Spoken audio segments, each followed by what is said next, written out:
Hi hello నమస్తే. నేను మీ తూర్పుగోదావరి జిల్లా అన్వేషకుడు. ప్రస్తుతం మనం కాకినాడ జిల్లా తుని మండలం మరువాడ గ్రామంలో అయితే ఉన్నాము. ఈ మరువాడ గ్రామంలో ఎంతో అద్భుతమైన బాబావారి ఆలయానికి అయితే వచ్చాము. ఇక్కడైతే ఎంతో విశాలవంతమైన ప్రాంగణం, సుమారు 2 ఎకరాల పైబడి ఎంతో ఆహ్లాదకరంగా అయితే ఉంది ఈ వాతావరణం. మరో ప్రక్కనే ముఖ్యంగా బాబావారి విగ్రహం అయితే 120 అడుగులు ఎత్తుగల అయితే విగ్రహం కూడా ఇంకా అద్భుతంగా అయితే ఉంది. ఇక్కడ భక్తులైతే ప్రతి లక్షల వారం కూడా అయితే ఇక్కడికైతే అధిక సంఖ్యలో అయితే భక్తులైతే బాబావారిని దర్శించుకుంటారు. అలాగే దూరం నుంచి వచ్చిన భక్తులకైతే ఇక్కడ తీర్థ ప్రసాదాలకి అన్న సమారాధన కూడా కార్యక్రమం అయితే జరుగుతుంది.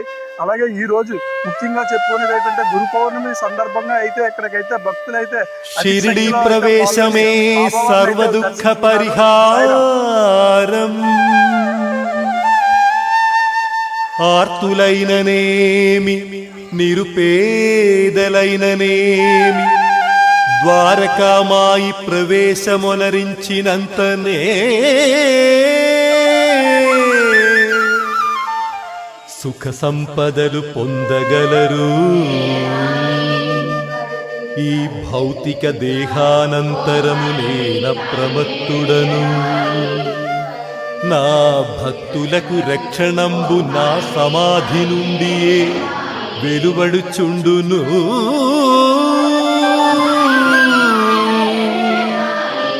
నా సమాధి నుండియే నా మనుష్య శరీరము మాట్లాడును.